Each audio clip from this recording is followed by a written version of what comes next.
The courtroom smells of old wood and someone's coffee going cold at the clerk's table. I notice that because noticing things is what I do. It is how I have always worked. My name is Clara Voss. I am 34 years old.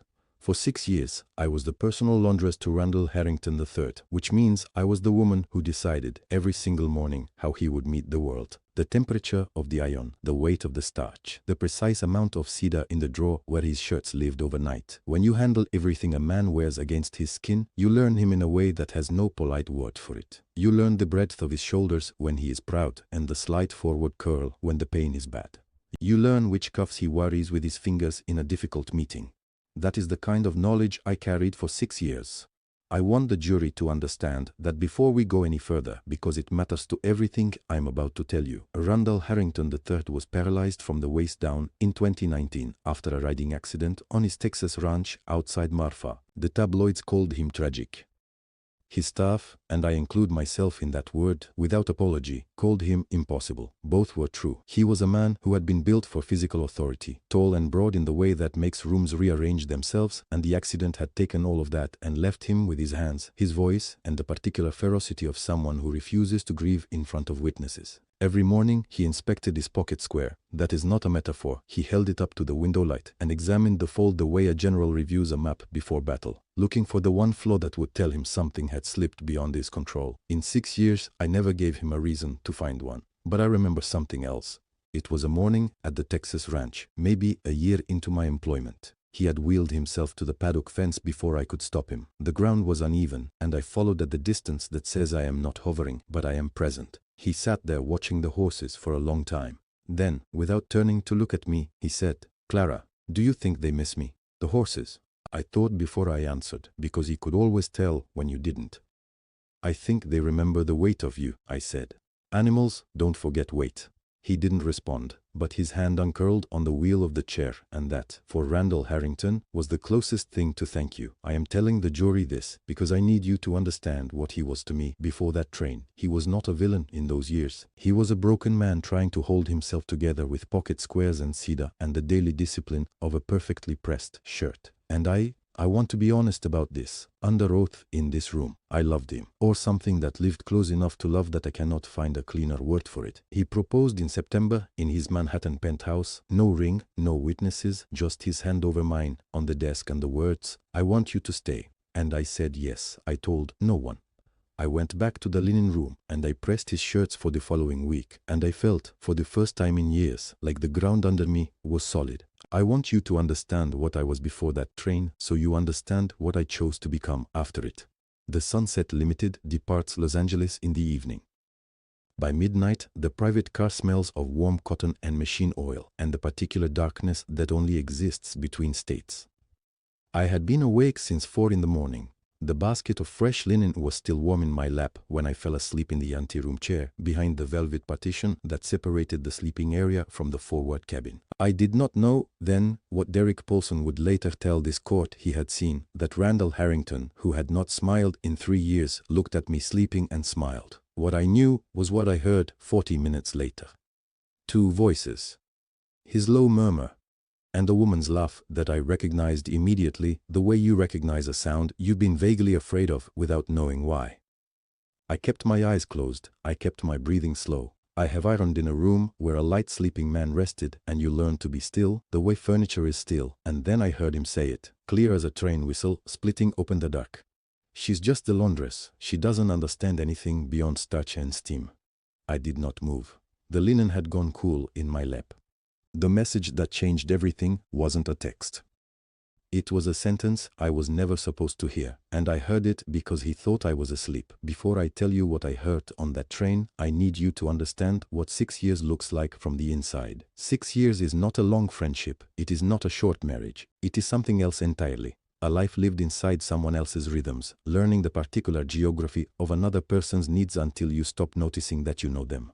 I started with Randall Harrington in the autumn of 2019. He had been home from the hospital for 11 weeks.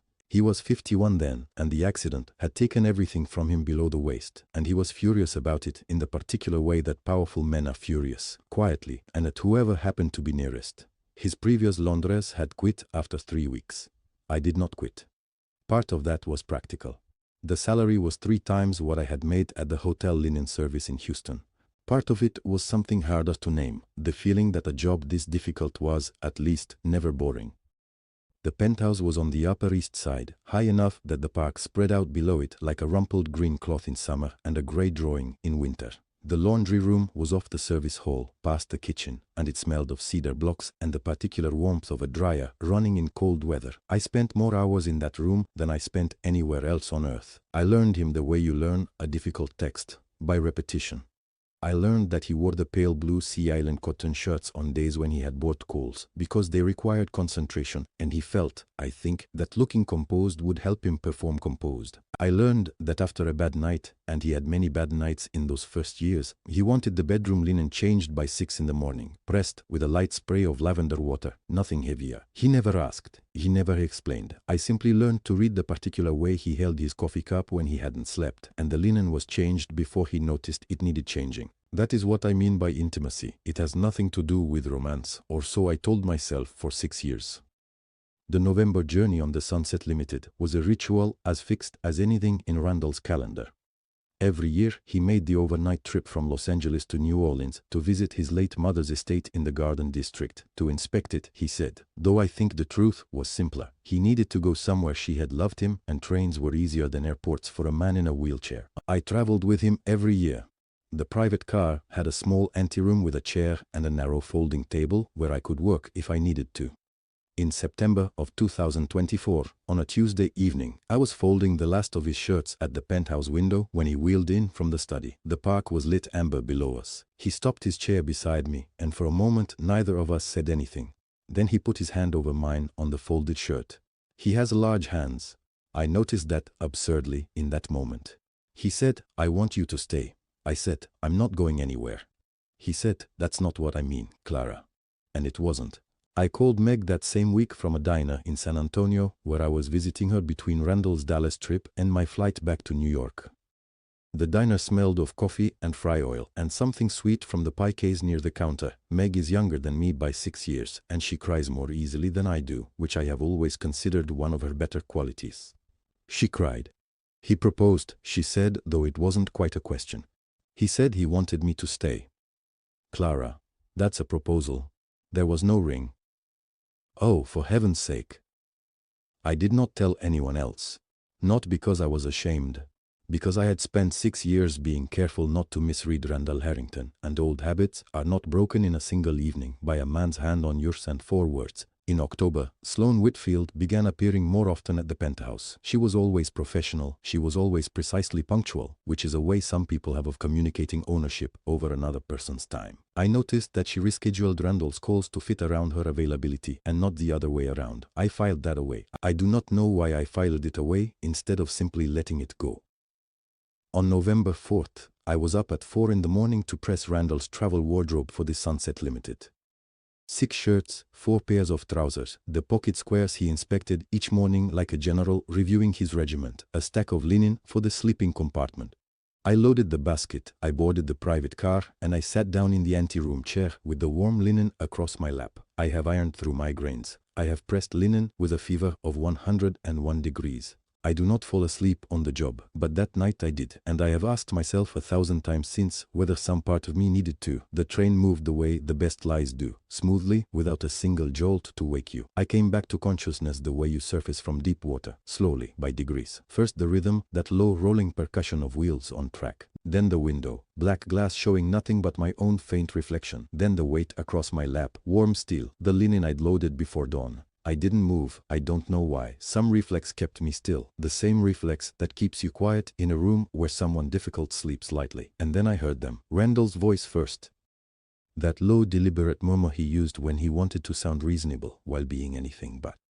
"She's just the laundress." A pause, easy and careless, the way you pause after stating something obvious, like the weather. "She doesn't understand anything beyond starch and steam." There was a velvet curtain between us. A single velvet curtain, the color of dried blood, the kind of thing that looks like privacy without being it.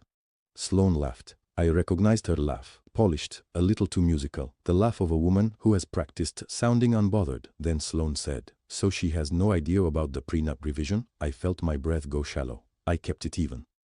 "None," Randall said, And then, with a satisfaction I will never unhear, and she never will. I want the jury to understand what that revision contained. It wasn't simply unfavorable terms, it was architecture. A 5-year clause. If the marriage ended for any reason within 5 years, I would exit with nothing. No consideration for the years before, the 6 years of employment, the September evening in the penthouse when he put his hand over mine and said, "I want you to stay," erased. But the piece that took my breath, even then, in the dark, keeping myself perfectly still, was the non-disclosure clause. It covered, and I am quoting precisely because I memorized it, all personal observations made during employment.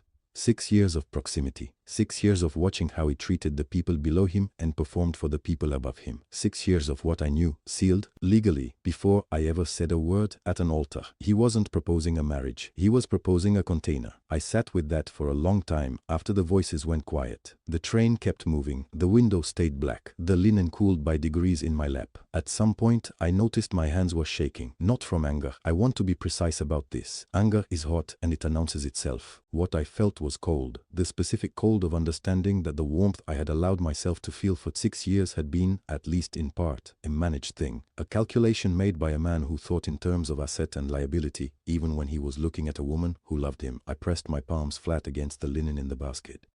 The fabric had lost most of its heat by then, but it still held a little.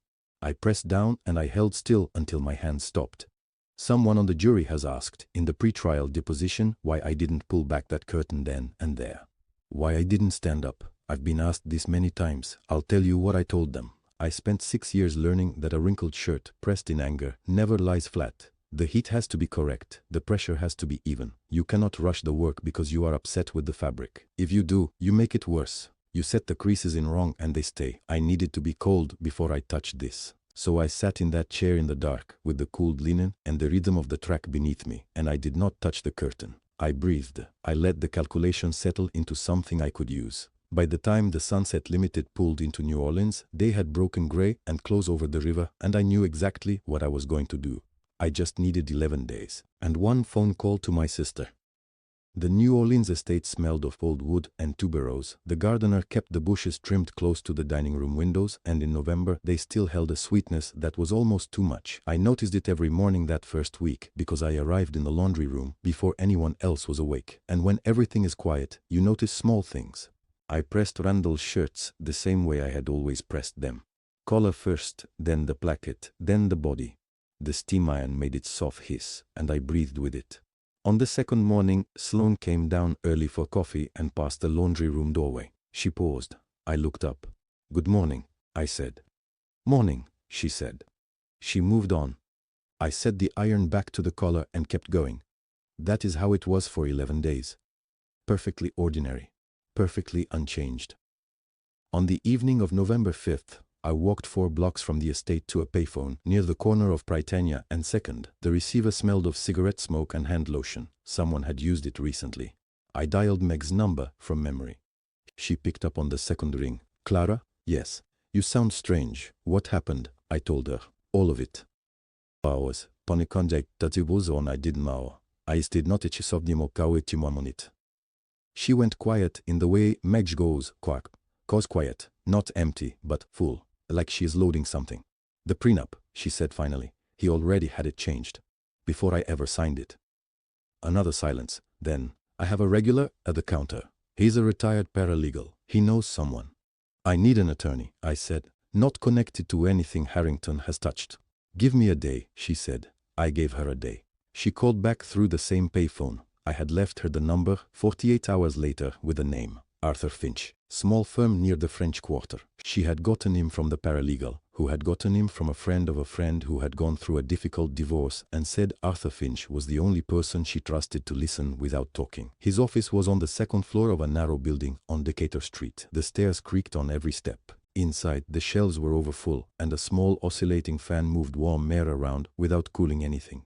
He was 60, or close to it, with reading glasses pushed up on his forehead and a yellow legal pad in front of him. I sat down. I told him everything. He did not interrupt once. When I finished, he set his pen down flat on the pad.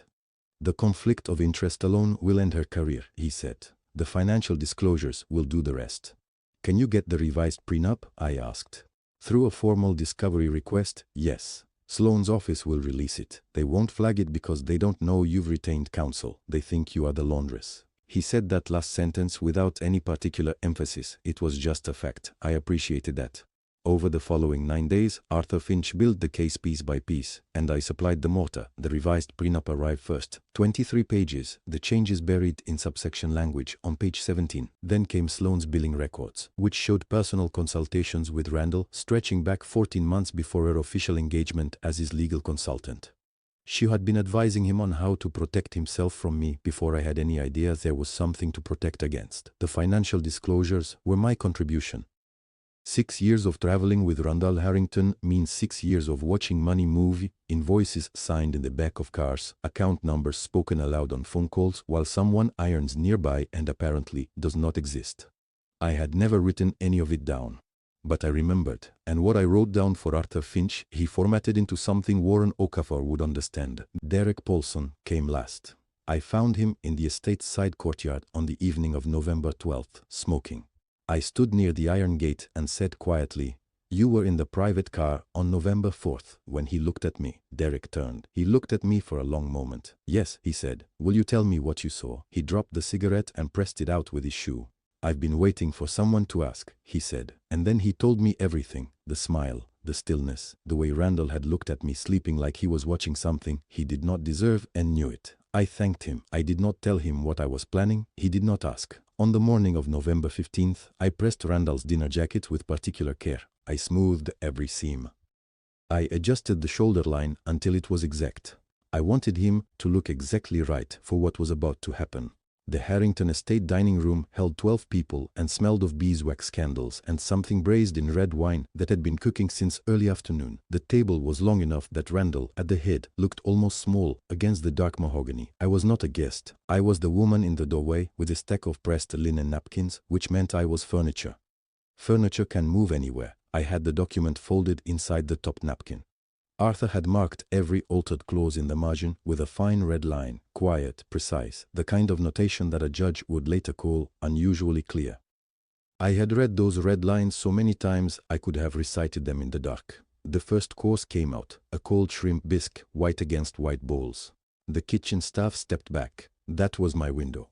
I moved to Randall's end of the table under the pretense of straightening the napkin at the adjacent place setting. I slid his napkin aside, placed the document face down beneath it, and smoothed everything flatter. 4 seconds. No one looked at me.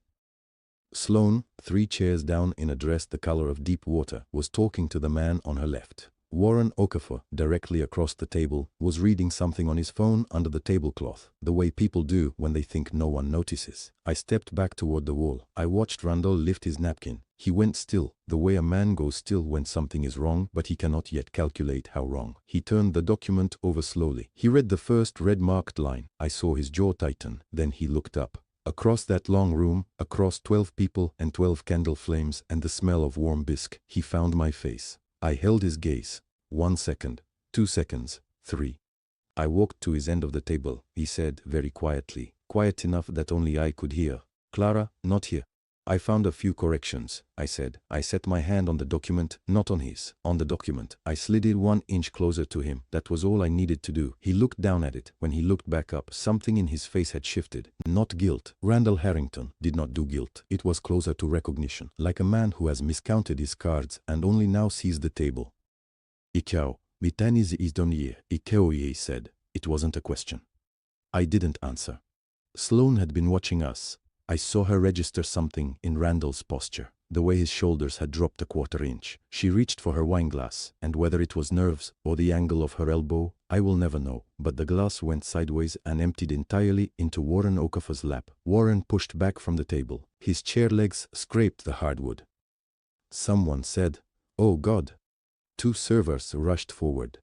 The man beside Sloane stood up too fast and knocked the breadbasket. The candles at that end of the table flickered. The table erupted. In the noise, I picked up the folded napkin I had been carrying, the one that never made it to any place setting. I folded it again, slowly, the way you fold something you have already folded 1,000 times. Corners first, then thirds, then flat. I set it on the nearest empty chair. I walked to the door. Behind me, I heard Warren's voice, sharp and carrying even through the chaos. Randall, what is this document? Is that my name on page 3? I reached the hallway. The carpet was thick enough to swallow footsteps. The beeswax smell faded. There was only cool air and the distant clatter of silver. I heard Randall say my name once more as I reached the hallway. I kept walking. I had already said everything I needed to say. The morning after the dinner, I went back. 7 a.m. The garden district was quiet, just birds and a garbage truck 2 streets over. I let myself in through the service entrance. I still had the key, and I went to collect my equipment. My travel iron, my cedar blocks, my garment brushes, wrapped in the same cloth roll I'd carried for 6 years. Randall was in the dining room. He was still in the same jacket. The table had been cleared, but one candle had burned all the way down to nothing and left a ring of wax on the mahogany. He was sitting at the head of the table, facing the door, like he'd been waiting for someone who'd already decided not to come. He looked at me and didn't say anything. I set the letter in front of him. 1 page. I'd typed it at Arthur Finch's office the night before on plain white paper because I didn't want his letterhead on anything of mine anymore. It described clearly and completely my title, my years of service, and my duties and observations during employment. Every word of it was true. I had been careful about that. "It's a letter of reference," I said. "I'd appreciate your signature." He looked at it for a long moment. He didn't pick it up. He didn't read it. He reached for the pen I'd set beside it, and he signed. That was the most honest thing he had ever done for me. He knew what he was signing. He signed it anyway. I think he was very tired. I took the letter, folded it once, put it in my bag. I picked up my equipment roll. At the door I stopped, because I am not, whatever he believed, a person without courtesy. "The linen in the 3rd bedroom still needs pressing," I said. "The new girl should do the cuffs first. He hates a wrinkled cuff." Then I left. Now, members of the jury, I want to be clear about why I am standing here. This is not a criminal proceeding. I am a witness for the plaintiff, Warren Okafor, in a civil matter. My testimony about what I observed, what I heard, what I forwarded, all of it is admissible, because I never signed the non-disclosure agreement that Randall Harrington asked me to sign the following Monday. The document never reached me. Arthur Finch had made certain of that quietly, the same way I do most things. As of January 2025, Sloane Whitfield was dropped by her firm on November 21st. The conflict of interest was documented and indefensible. Randall lost the New Orleans estate in December when the civil settlement was reached. He retains the Manhattan penthouse and the Texas ranch. He does not retain the board's trust, his legal consultant, or his mother's house. His deposition in this same matter is scheduled for next Thursday. The letter of reference I typed, that he signed without reading, it has been entered into evidence. Every word of it truthful, every observation I made during 6 years of employment, precisely described. I look at the jury now, and I want to say one last thing. He called me just the laundress. He was right that I understand starch and steam. What he forgot is that a good laundress knows every stain, and knows exactly how long you have to treat it before it sets. I step down, my hands are perfectly still.